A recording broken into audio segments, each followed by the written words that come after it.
আচ্ছা, কখনো কি ভেবে দেখেছেন একটা জাতির ইতিহাসের সবচেয়ে অস্বস্তিকর সত্যিগুলো যখন আর চাপা থাকতে চায় না, তখন ঠিক কি হতে পারে?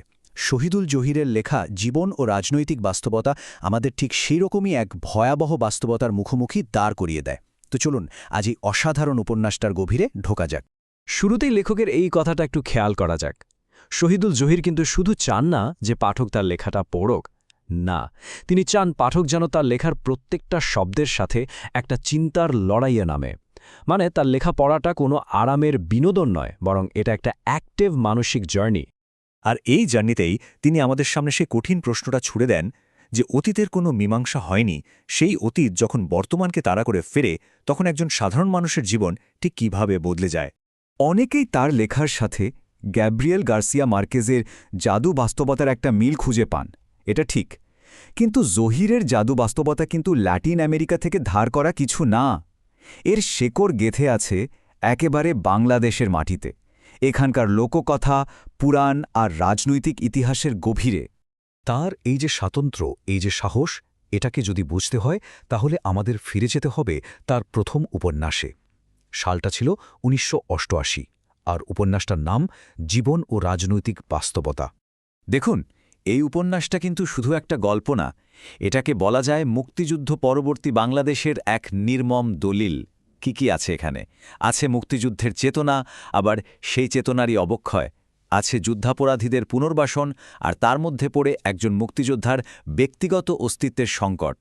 মানে সেই সব কঠিন সত্য যা নিয়ে সেই সময় কথা বলাটা মোটেই সহজ ছিল না। গল্পের একেবারে কেন্দ্রে আছেন মুক্তিযোদ্ধা আব্দুল মজিদ। তার জীবনটা হঠাৎ করেই যেন একটা দুঃস্বপ্নের মতো হয়ে যায়। তিনি দেখেন যে স্বাধীনতার শত্রু এক কুখ্যাত রাজাকার তার নিজের এলাকাতেই আবার ক্ষমতার কেন্দ্রে ফিরে আসছে। যে আদর্শের জন্য তিনি একদিন লড়েছিলেন, সেই আদর্শকেই তিনি চোখের সামনে ভেঙে পড়তে দেখেন। কিন্তু এই উপন্যাসের আসল জাদুটা শুধু গল্পে না, বরং গল্পটা বলার ধরনে। আর ঠিক এখানেই শহীদুল জহির আর সবার থেকে একদম আলাদা হয়ে ওঠেন। সমালোচকরা তার এই একদম নিজস্ব স্টাইলটার একটা নামও দিয়েছেন, শহীদুল জহিরীয়। এটা এমন এক ধরনের জাদু বাস্তবতা যেখানে ইতিহাসের ভূত যেন মহল্লার অলিতে গলিতে হেঁটে বেড়াচ্ছে, আর কঠিন রাজনৈতিক বাস্তবতা মিলেমিশে একাকার হয়ে যাচ্ছে লোককথার আলো আধালিতে। একটা প্রশ্ন মনে আসতেই পারে, তাই না, যে মুক্তিযুদ্ধের মতো এমন একটা বাস্তব আর ভয়াবহ বিষয় নিয়ে কথা বলতে তিনি কেন এই পরাবাস্তব, এই ম্যাজিক্যাল অ্যাপ্রোচটা বেছে নিলেন? এর উত্তরটা লেখক নিজেই দিয়ে গেছেন।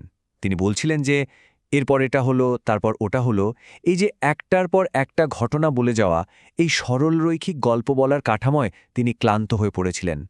তিনি আসলে সময়কে ভেঙে চুরে দেখতে চেয়েছিলেন, যেখানে অতীত আর বর্তমান একে অপরের ভেতর ঢুকে পড়ে, মিশে যায়। আর সেজন্যই তিনি সময়ের এই তিনটা স্তর, মুক্তিযুদ্ধের ভয়াল অতীত, রাজাকারের ফিরে আসার বর্তমান আর অমীমাংসিত ভবিষ্যৎ, এই সবগুলোকে এক সরল রেখায় না সাজিয়ে একটা মোজাইকের মতো আমাদের সামনে তুলে ধরেছেন। এতে যেটা হয়, ইতিহাসের ক্ষত যে শুধু অতীতেই সীমাবদ্ধ থাকে না, বরং বর্তমানেও রক্ত ঝরায়, সেই অনুভূতিটা আরও অনেক তীব্রভাবে ফুটে ওঠে। আর এ পুরো আখ্যান জুড়ে ছড়িয়ে ছিটিয়ে আছে কিছু অসাধারণ, ভয়ঙ্কর সুন্দর ইমেজ বা চিত্রকল্প। যেমন ধরুন, যুদ্ধাপরাধী বধূ মওলানার কাকদের মানুষের মাংস খাওয়ানোর সেই দৃশ্যটা। এই দৃশ্যগুলো তো শুধু ঘটনার বর্ণনা না, এগুলো আসলে ইতিহাসের সেই ভয়াবহতার রূপক, যা পাঠকের মনে একটা চিরস্থায়ী দাগ কেটে যায়। চলুন এবার উপন্যাসের মূল সংঘাতের দিকে ফেরা যাক। একটা দেশের রাজনৈতিক বাস্তবতা যে কিভাবে একজন সাধারণ মানুষের ব্যক্তিগত অস্তিত্বকে একেবারে চুরমার করে দিতে পারে, জহির তা দেখিয়েছেন একদম নিখুঁতভাবে। গল্পের দুই প্রান্তে দাঁড়িয়ে আছে দুজন মানুষ। একদিকে মুক্তিযোদ্ধা আব্দুল মজিদ, যিনি বলতে গেলে দেশের বিবেকের প্রতীক, আর অন্যদিকে যুদ্ধাপরাধী বধূ মওলানা, যে হল সুবিধাবাদ আর আদর্শহীনতার প্রতীক। তাদের এই সংঘাতটা আসলে শুধু দুজন ব্যক্তির লড়াই না, এটা যেন একটা জাতির আত্মার ভেতরে চলা ভালো আর মন্দের এক চিরন্তন লড়াই। আব্দুল মজিদের এই যে ট্র্যাজেডি, এটা কিন্তু হুট করে একদিনে ঘটেনি, এটা হয়েছে ধাপে ধাপে। প্রথমে কি হলো, ক্ষমতার পালাবদলে তিনি একদম একা হয়ে পড়লেন। আশপাশের সবাই যখন নতুন বাস্তবতার সাথে মানিয়ে নিল, আপোষ করে নিল, তখন তিনি তার আদর্শ নিয়ে আর একা দাঁড়াতে পারলেন না।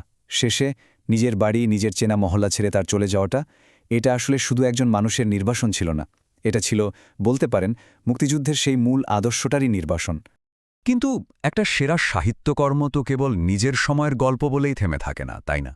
জীবন ও রাজনৈতিক বাস্তবতা সময়ের পরীক্ষায় সসম্মানে পাশ করেছে। দেখুন, ১৯৮৮ সালের প্রকাশের পর উপন্যাসটা কিন্তু থেমে থাকেনি। কয়েক দশক পর ২০১৯ সালে এটা যখন মঞ্চে এলো, তখন নতুন করে আলোচনার জন্ম দিল।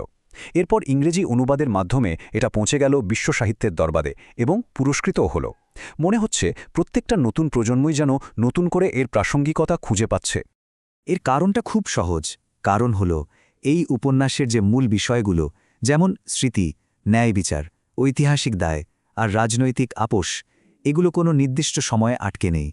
যতদিন ইতিহাস নিয়ে, ন্যায় বিচার নিয়ে আমাদের মনে প্রশ্ন থাকবে, ততদিন শহীদুল জহিরের এই উপন্যাস প্রাসঙ্গিক থাকবেই। শহীদুল জহির কিন্তু আমাদের কোনো সহজ উত্তর ধরিয়ে দেন না। তিনি শুধু আমাদের প্রত্যেকের হাতে একটা আয়না তুলে দিয়ে এই কঠিন প্রশ্নটা করেন, ইতিহাসের বেদনাদায়ক সত্যকে কি আমরা এড়িয়ে যাব, নাকি তার মুখোমুখি হয়ে সামনে এগোব?